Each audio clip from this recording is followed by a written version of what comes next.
also want to share with you that I haven't heard anything more about consolidation update other than the fact that TAP, Guided Pathways, General Ed, those committees have been working very thoroughly over the summer, and I think we've scheduled some meetings here on campus so that you can have an update and find out. I know Mike Stutz did a really good job with the committee meeting on general education, and kudos not only from me but from the system office, because I was on the phone, so I just wanted to pass that on. The other piece that I want to share with you is this year there is about $1 million in what is called outcome-based funding, and the system office has set certain KPI indicators that if an institution meets those goals, you will receive a pocket of money.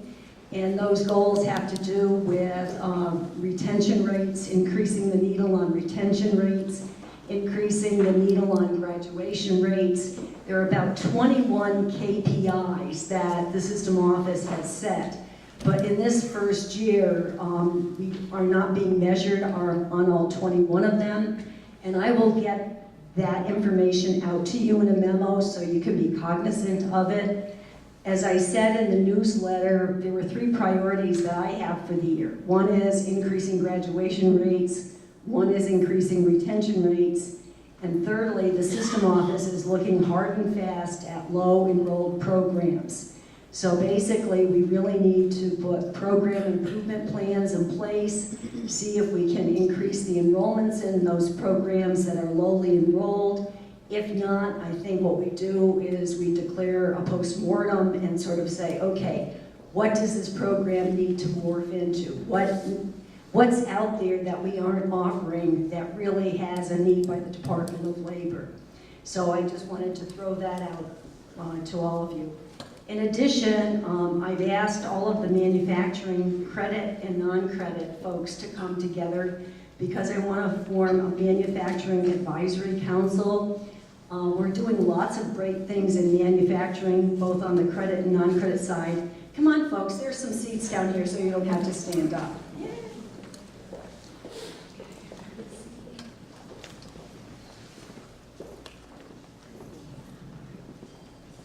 Happy Friday to all of you who just came in. So we had a meeting with both the credit faculty and non-credit personnel, and I've asked Louise Suma to head up a strategic plan for the manufacturing area, because I see this as a center of excellence for us here at the college. And my one concern is I think a lot of good things are happening, but not everybody knows what's really happening from the non-credit side and also from the credit side. So there will be more forthcoming about that. Other than that, I'm going to turn it over. I guess I'm supposed to be the academic dean too, so I'm wearing 2 hats today. And I just want to say that I really don't have anything to report because Kim and Casey are doing such a great job of running the office that everything's under control. And so I just want to say a big thank you to both of them because they're terrific.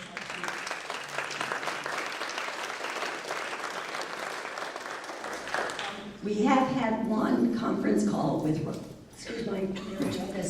with Rob Farinelli. He will be here on October 22nd, and Cheryl is setting up appointments with people that he wants to meet with. He will officially start on November 30th. He's met with Jerry Ice, so we're keeping him in the loop, and I think when he arrives on November 30th, he'll be able to hit the ground running. But if there's anything that you think Rob needs to know, just let Cheryl know, or Kim, or Casey, and they will make sure that that information is relayed to them. I also want to say thank you to the nursing department, to Edie, and to all of the nurses on the accreditation visit that we had. My understanding is everything went smashingly well, and so kudos to all of you.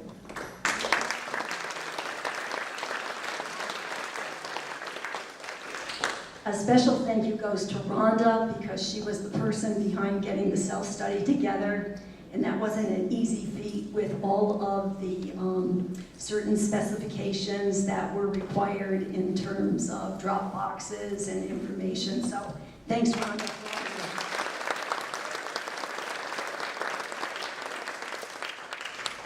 And now I'll turn it over to Steve Getches, who will give us an administrative services update.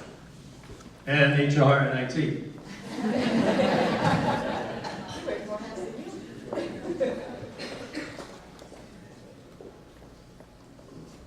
So just a reminder about the master plan. You had a presentation on September 21st by Keith Epstein. I wasn't able to be here because I was at a meeting at System Office. The master plan has been published. We have copies. We've distributed them to all the dean's offices, all the academic department chairs in the academic division, and there's a copy in the library, and also there's an electronic copy online.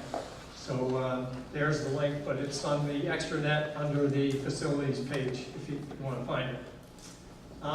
With regard to HR, the contracts at the last time we spoke back in May, they were still tentative agreements, and those now have been formalized and approved and published, and they're out there. Mary Ellen talked about consolidation. Again, there's two concepts there with regard to consolidation. One is the administrative consolidation, and we have been advised that IR, HR, and IT consolidations are moving ahead, but we have very few details.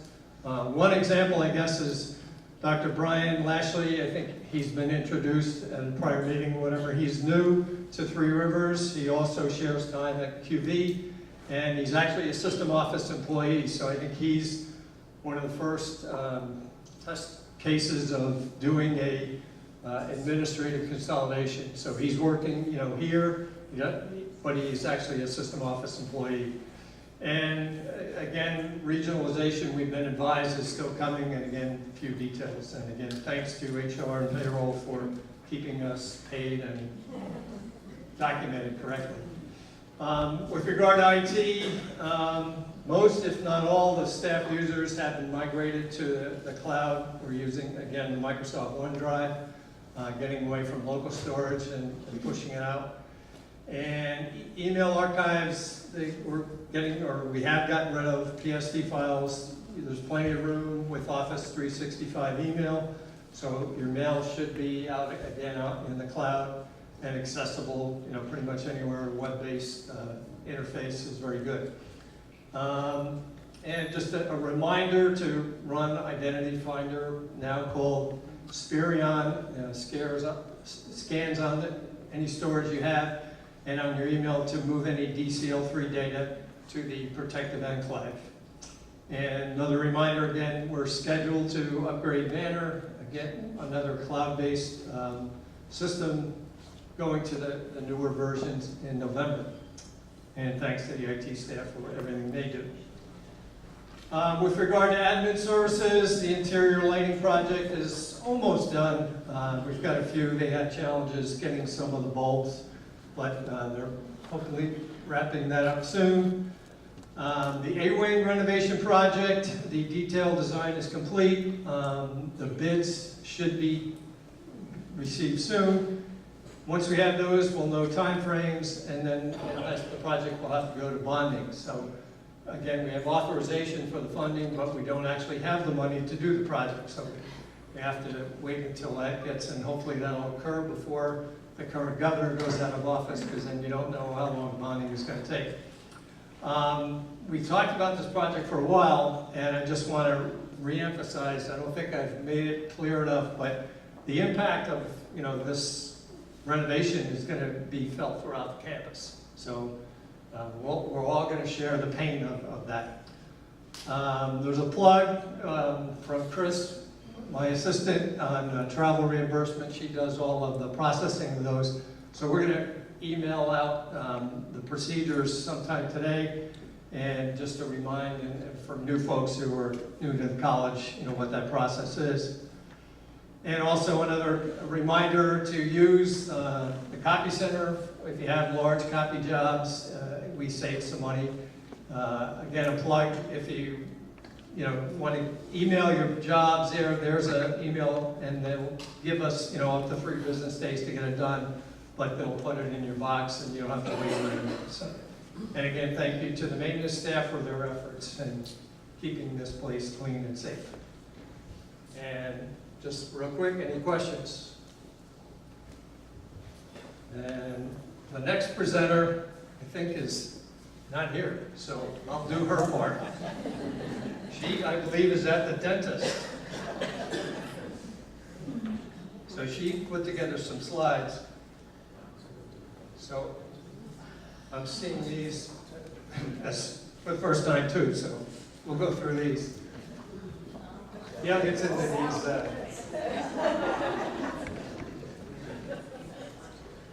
So safety in numbers. I don't know. I guess that's chaos. Okay, so these are, I guess, numbers from last year and where we are for this year.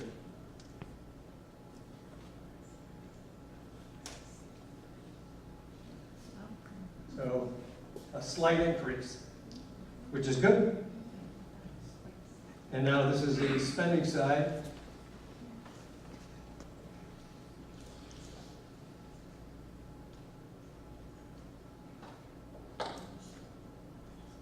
And again, for this year, obviously, it's projections.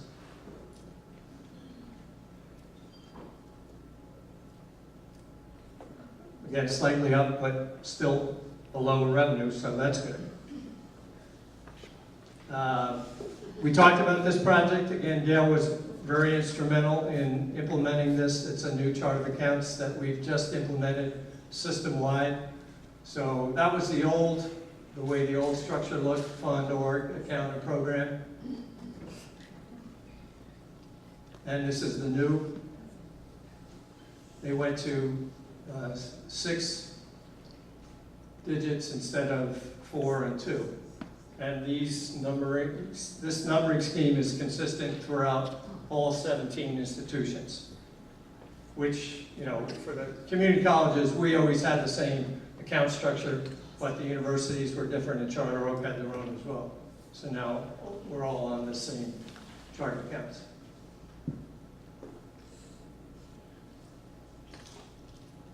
Questions? I don't know that I can answer them, but if you do, if there's any questions, feel free to, Clark. Supplemental on the revenue side. Say again? There was a supplemental category on the revenue side. What was that? Well, off the top of my head, I'd have to defer to Gail. I think it's loose pocket change to pick up. I know that originally, we were probably in a red budget for this year, and that I think may have been the last minute addition by the legislature to try to bring us back in balance. Some of it was due to the lump sum payments this year, I think, that people hopefully saw. Hopefully, I think there's still some out there that they're still processing. Okay, who's up next? I forget. Steve? You did? Okay, good morning. So, kind of like what you said with Gail, but I actually am pretty familiar with a lot of these numbers up here. I didn't see this brief until yesterday, but it's pretty good stuff that we can't not talk about. So let me go through them. First, a couple of. Hold on. Okay.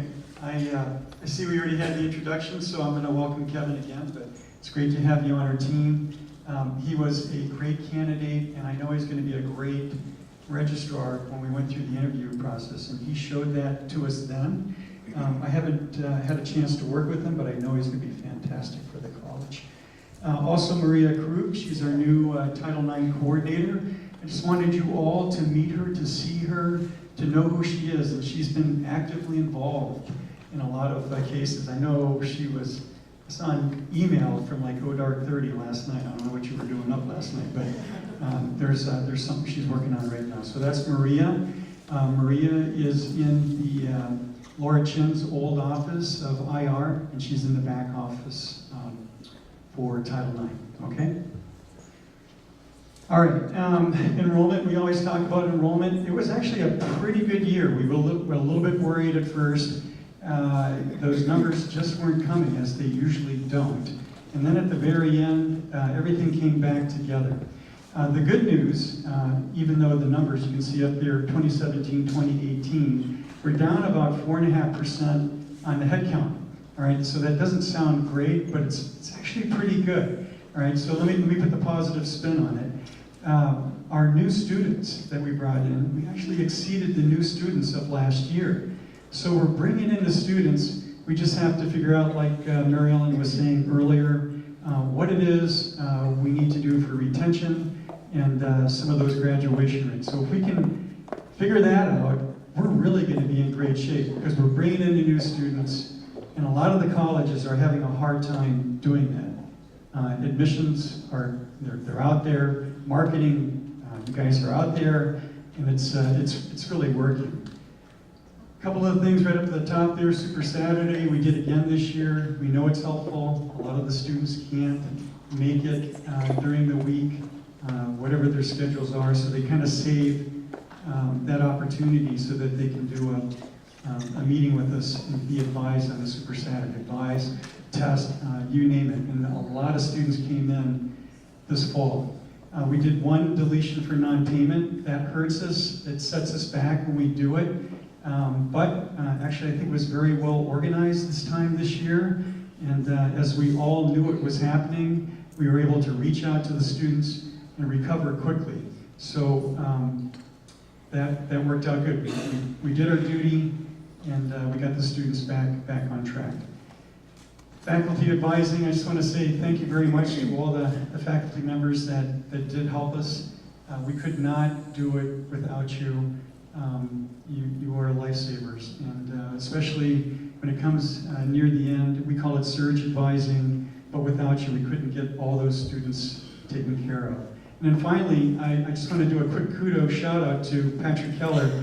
He's the guy that does all the numbers for us before we start getting the numbers, and he does them religiously every week, and he really keeps us focused and on track, and that really helps me as well to kind of know and see what's going on. So I appreciate all the work that you've been doing to help us in many other ways, Patrick, but those numbers are important as well, so thank you. Woohoo!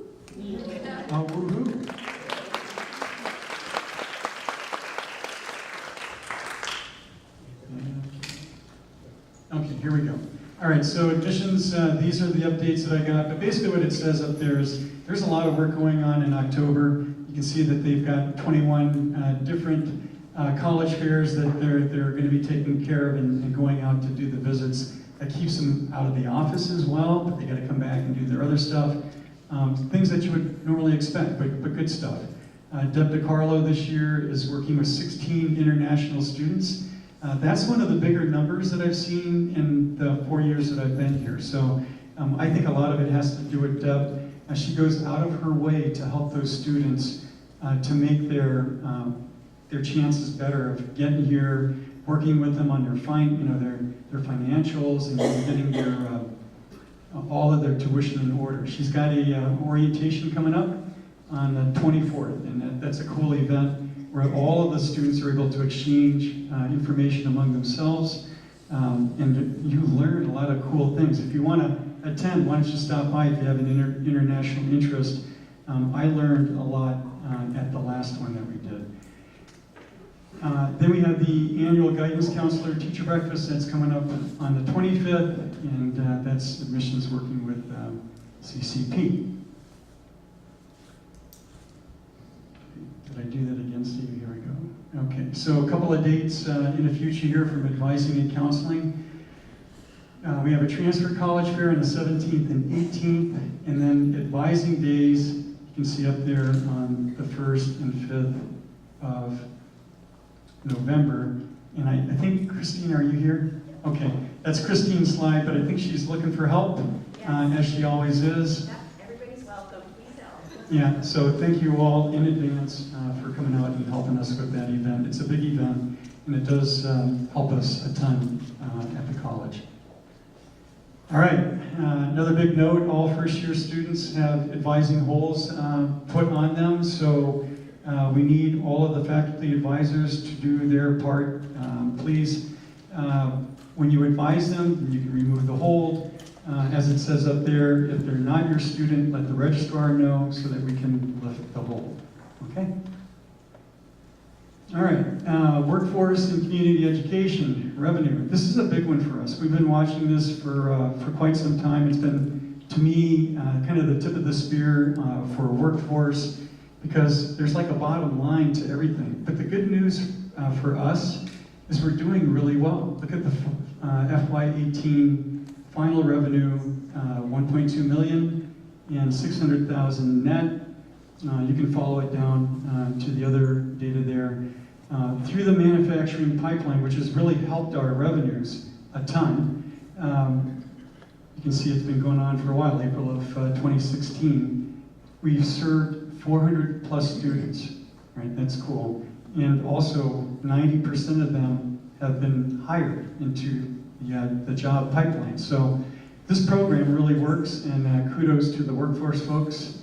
It was something that we started up very fast, and nobody else could do it, but they did. And now we're working, you can see down at the bottom, people are trying to figure out how to model what they're doing in workforce.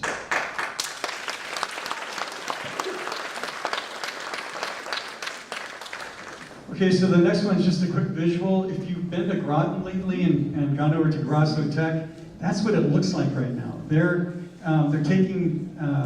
doing it all over. There's the old campus where we're still at, but this is the new campus, and it's going to open up in the fall of 2019. It looks like a disaster, right? But in the fall, it's going to be cool. And this is our lab right here at Grosso Tech.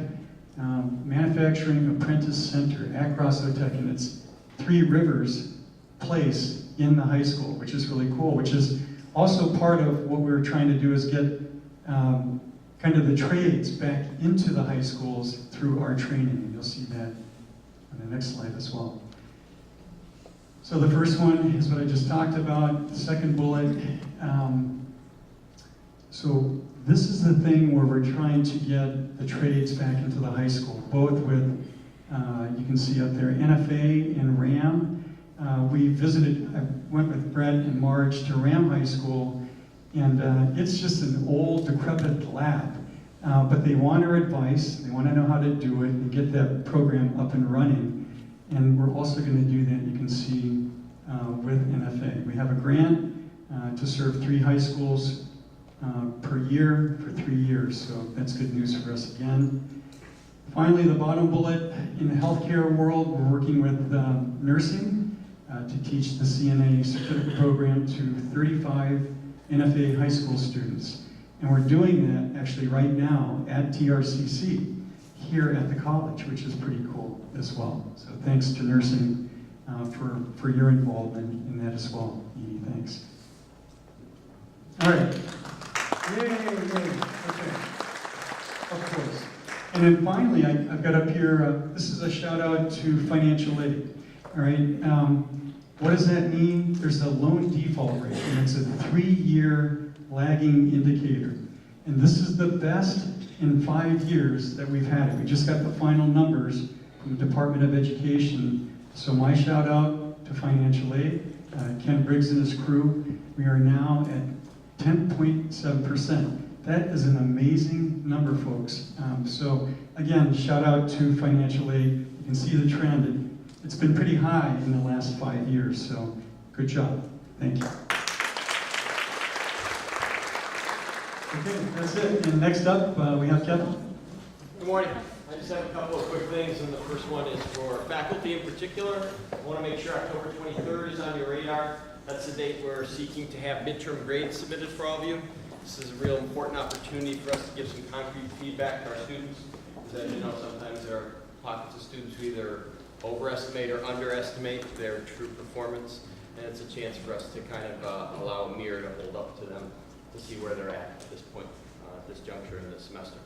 It will also allow for an opportunity for me to pull the low grades and notify advisors that says here are some people that you have in your zone who are somehow struggling, and for us to try to then have some intervention measures to try to get them back on track if possible.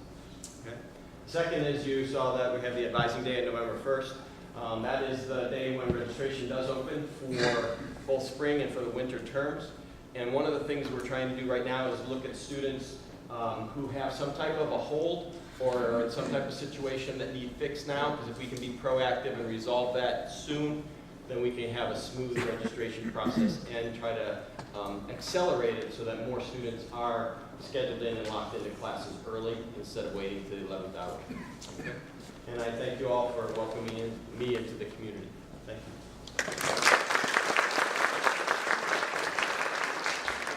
Good morning. For those new folks, I'm Betty Malarsian. I work in the advancement office, and we oversee. Can you all hear me? Yeah. Well, we're going to get to. Oh, great. Okay. Awesome. So we oversee the College Foundation. The College Foundation is really an arm where we have approximately $5.5 million under management. And our job is to support the college. I'm here to support you. A lot of what you hear are about scholarships, but there's so much more that we do here. We have a wonderful board of 18 volunteers that represent the community from healthcare arena, education, social services. We're so grateful to have Ed Munzner this year. He also served last year as our college liaison. In addition, Ed volunteered to support the CSCU to represent the college and the foundation. So thanks for doing that. We really appreciate it.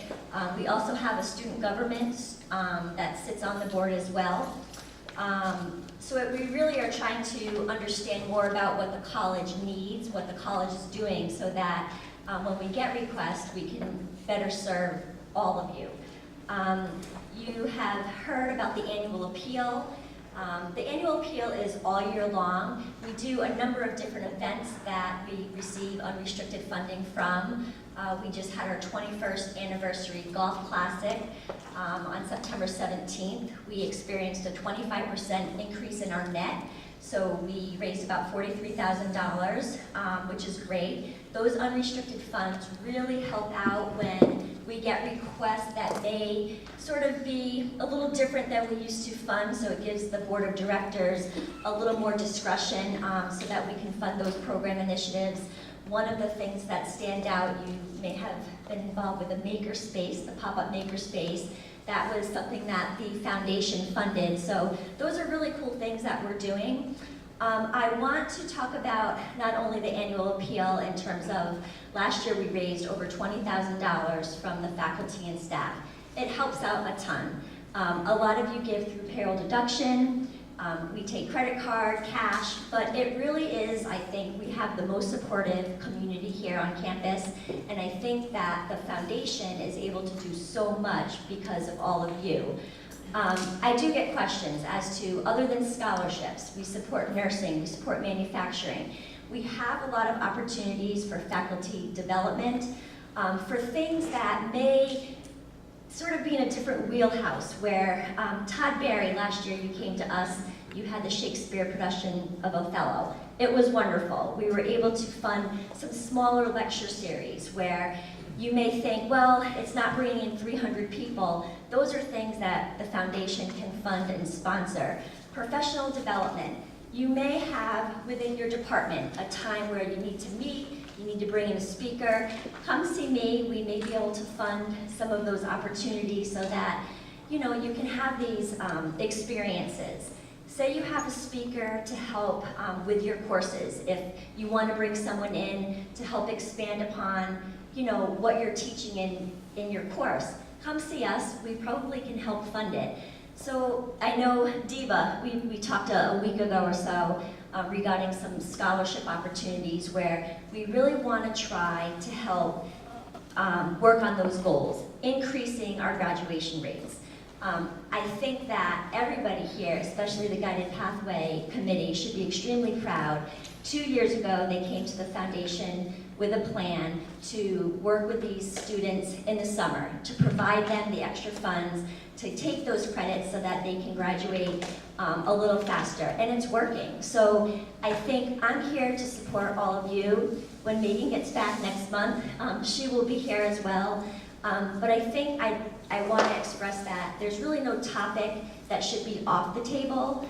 If you have ideas, please come see me. I'd be happy to talk about helping you with the request for funds, just because I think it's easier for me to talk through things with you and help develop it, and so that you're maybe not so intimidated about coming to see me for requests. So annual appeal, thank you for your support in advance. Professional development opportunities, scholarships will be coming up. Many of you have asked about in support of the college fairs.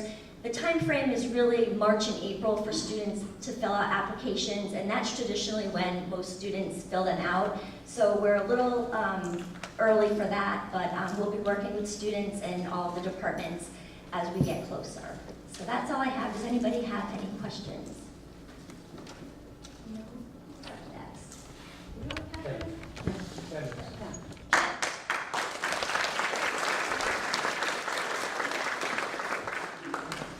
Just have to take off my camera operator hat. Oh. I do have a presentation for you because I wanted to show you a couple of things.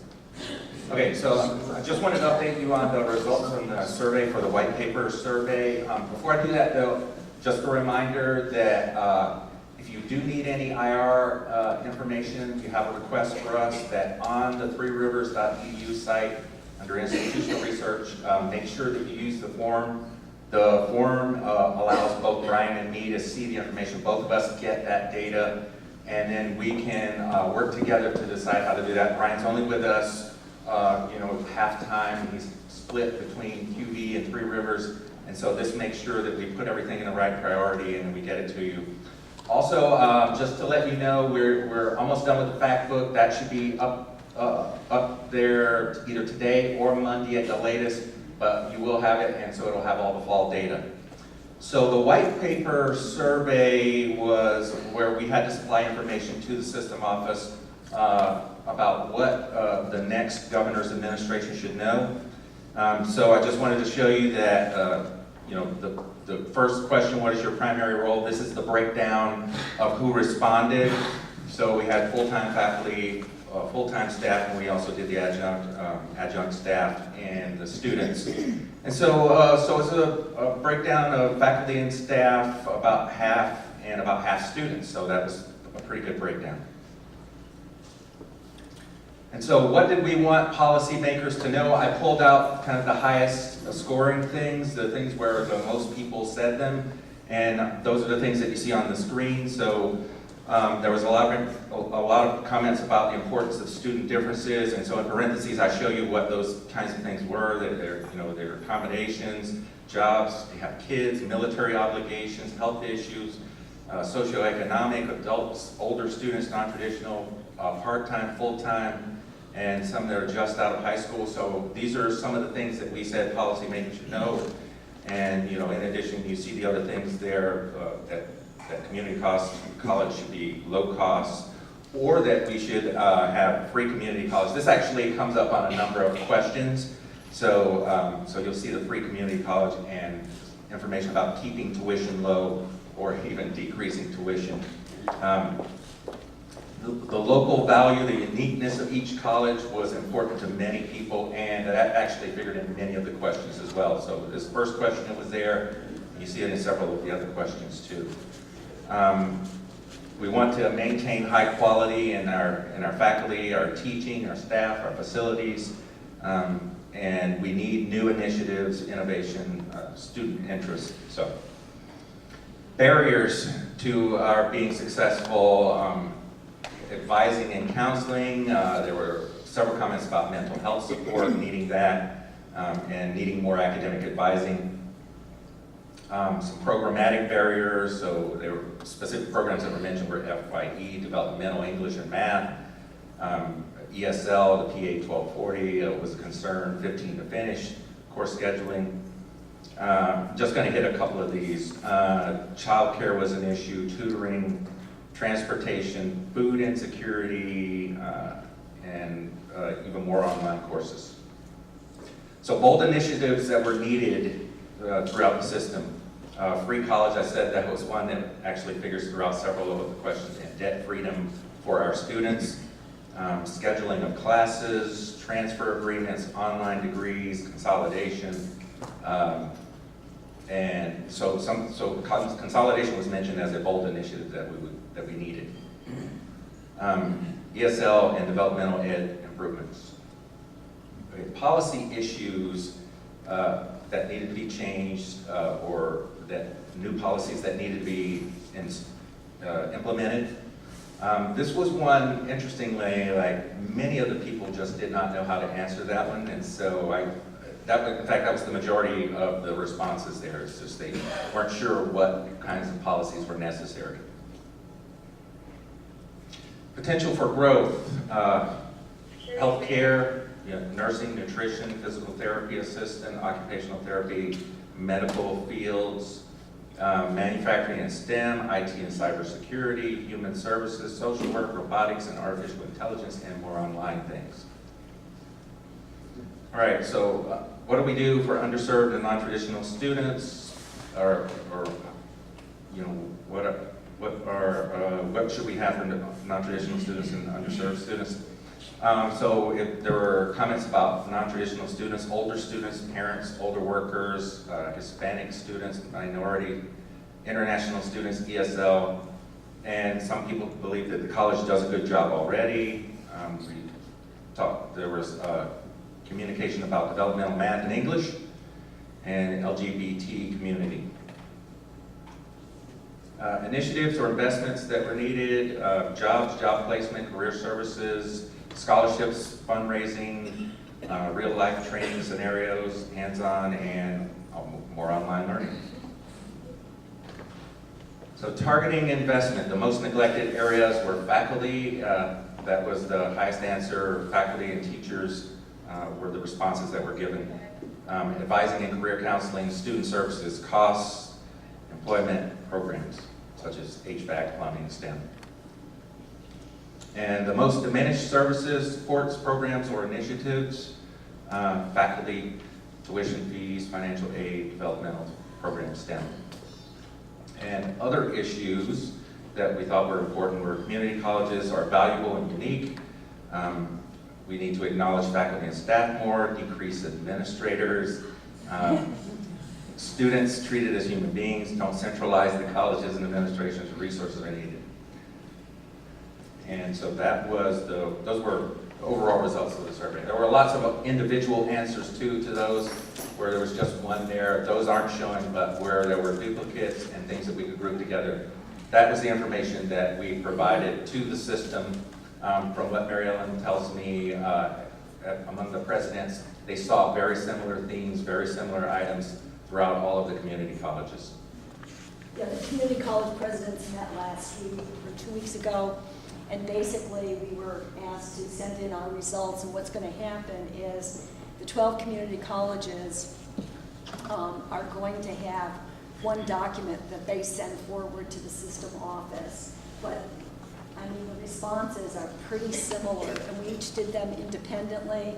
So it was amazing when we met just to look at the feedback. You know, consolidation came up, more faculty, more advisors, more opportunities for career counseling and career placement, mental health services, and funding. So it's going to be really interesting to see what finally gets submitted by the system office, and if I get a copy of that, I will be most happy to share it with all of you. But thank you for all of those who took the time to answer the survey, and thanks to Kemp for getting it out and for putting all the results together. Yes. So the report will get compiled and set up the systems office. What will happen is that my understanding is that the community colleges will have one report, and then the CSUs will have another. Those two reports will be combined, and the system office will send that to the new governor and his team. And if you notice, neither one of the gubernatorial candidates is really saying a whole lot about where they stand on higher education or where they stand on consolidation. Okay, so, good morning. So I'm going to fill you in on what we're doing in marketing, and mostly, as we've done in the past, I'll show you what we did. Because what we're working on now, I can't really show you, I can just tell you that, of course, we're already working into the new ongoing, are changing the season. So we're already looking at winter, we're looking at spring with advising days, so those kind of things we'll be working on. We're working on events, continuing to improve the website, that kind of thing that's going on a regular basis. So I just wanted to show you some of the things we just recently did. In the summer, as you're aware, we introduced the online degree programs this summer. We have 2 of those based on our online course offerings. There was a group under Jerry with Casey and Christine, Peg and Kim and myself. I think that's everybody that was in the group, working on determining what was there already in place. And so in order to launch it, we worked as a group and we ended up creating an online degree. That's on the home page. To get to the website, do I just click this? I don't know this is a link. Can I just click it? I think we got it. Oh, okay. So I just want to show you the web page.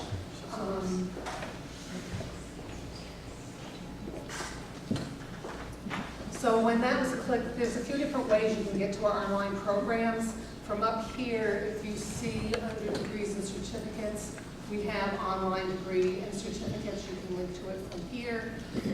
Also, I'll just show you one quick thing in terms of degree and certificates. It's also under degrees and certificates, as you know, there's this selection area over here, so now we get it in fully online. Right now, that comes to 2, general studies and the library technology certificate that's always been fully online.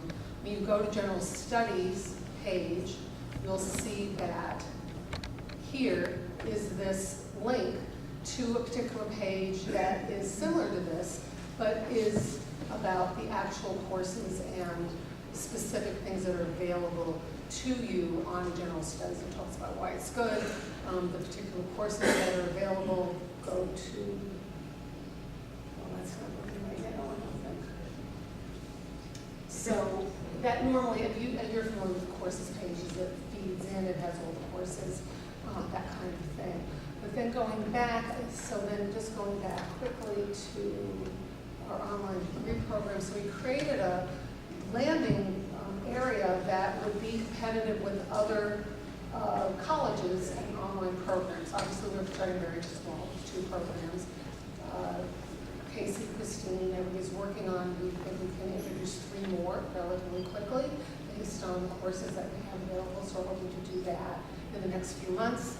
And then continue to go from there based on online courses. So this is the landing page. It talks about fitting your schedule. We have comparing the cost, links to various things, credit for life work experience, financial aid, that you could now complete your bachelor's online by starting here and then going to Charter Oak.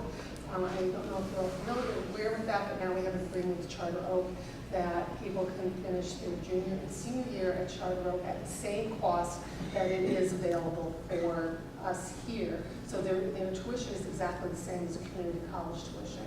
So in essence then, with our tuition being a little over 4,500 something per year, it means that's for tuition fees. It means that for under $20,000 for tuition fees, then books, et cetera, extra, that's under $20,000 for a 4-year degree. So that also means that our own students who aren't on online can take advantage of that. This is a nice benefit here to show people online that they can do it. We have the 2 programs that go into that. Here is a right fit for you, so we have a page that includes all these questions about what is online learning, is it good, different things that people can read through. We also have facts about the online programs in terms of frequently asked questions. and then how we roll it. And so these are things you can go back through and look at yourself to see in terms of it, but all of this went into play in terms of it. Then we promoted it by email to our students who were Ignite students mostly, as well as other students. We've also,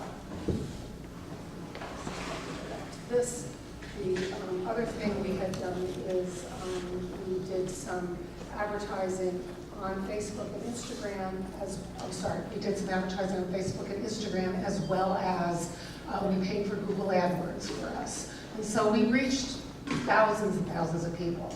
And so it's a growing kind of a thing. Right now we don't have a big enrollment, but we'll get there in terms of it little by little. So this is what we did for the online program.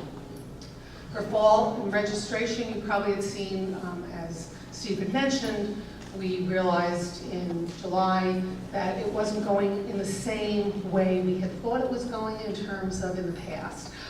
We know our students are always late enrollers, but we decided to pull out the guns and really do a bigger campaign than we've done in the past. You've probably seen this, the higher education equals higher pay is what we went with. We ended up creating,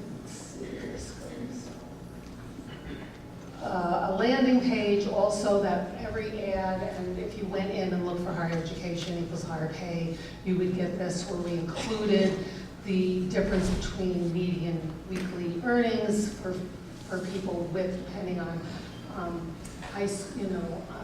less than high school, associate's degree and bachelor's, along with lifetime earnings increases, and then the fact that our tuition is so affordable that we know. Again, in terms of this, so we did that.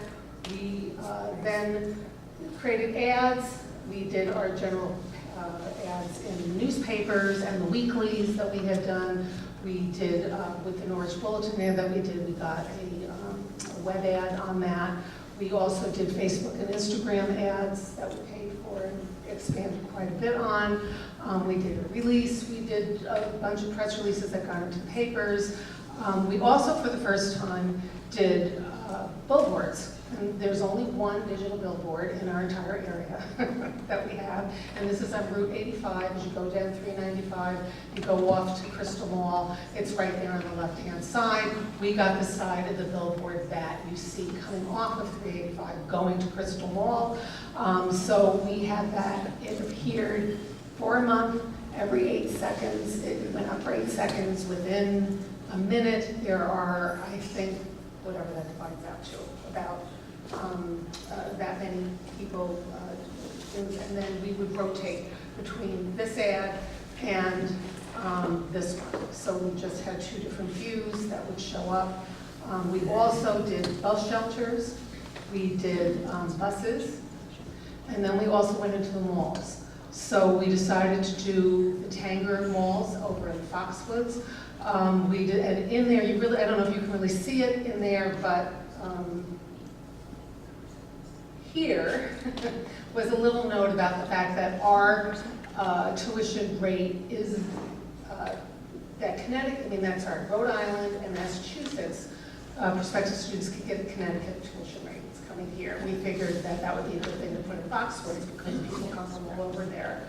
And then we also did a big banner in Crystal Mall. In the last few years, we've done table cards, and we got this great offer to be able to do it. It was a little bit more money to pay for that big banner, but we really think that that kind of worked nicely. So that was just an idea of the kinds of things we pulled pretty quickly together to make all that happen.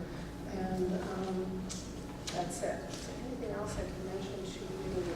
The only other thing to mention is going forward to the system office is putting together, I think I know how to do this. The system office is putting together a campaign for manufacturing. I'm on a committee, we're working on it. It'll be something that will kick off in January or at some point then. So that is to help the entire system in terms of our manufacturing programs. And I think that covers it. Any questions? Okay, thank you very much. And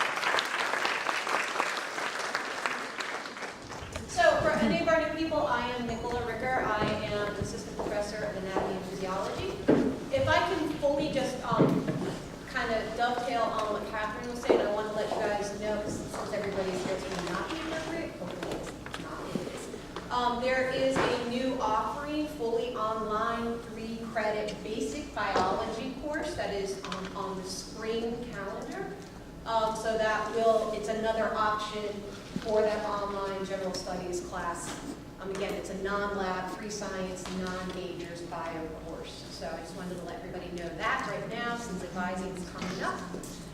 And then I am actually going to just give you an update on what Congress is doing right now. So Congress has met twice so far this semester. The first semester was just, the first meeting of the semester was just basically kind of setting what days we will be meeting. We meet on the second Wednesday of every month for anyone who's new.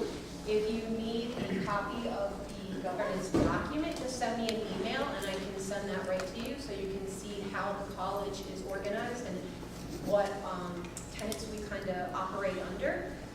The second meeting we just had on Wednesday, this past Wednesday, and the first thing that we have successfully been able to pass was the Purple Heart parking.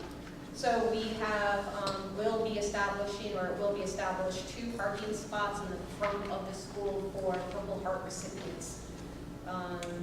And we are currently working on governance document language revisions as far as establishing permanent subcommittees under curriculum. That is still being worked on currently.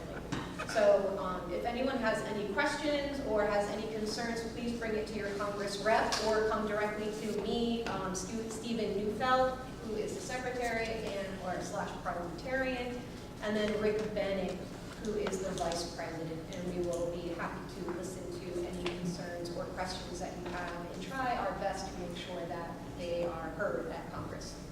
Okay. Any questions? Yes, I do. Yes. So I just want to say to everybody that in the summer we ran Bio 180 online, and we are running that, and that's without a lab, and we're running that again in the winter session and the summer session. So just for your information. All right, that's it. That's all I have. Thanks, Nicola. Just an announcement, the GPS update by Heidi Zini and her team is going to be held on campus on October 17th from 12:30 to 1:15 here in the NPR. So I cordially invite all of you to attend that meeting. I'd also like to ask, is there any feedback on the white paper survey? Any questions, any comments you want to make? Because I said at this particular meeting I would allow for comments about it.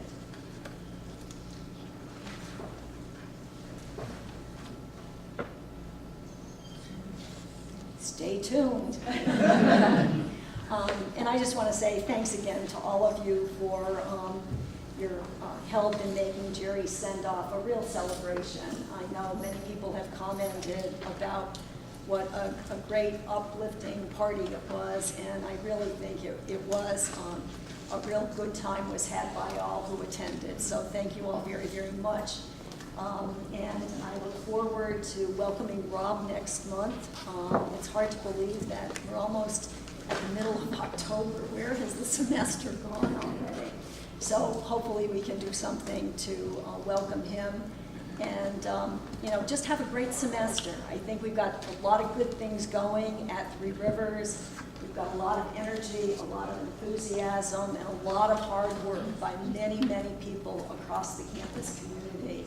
And I just want you to know that I do appreciate everything that you do, small ways, large ways, silent ways, because I know a lot of it is going on. So thank you, have a great weekend, and hopefully by the end of the day the sun will be out. So take care, everybody.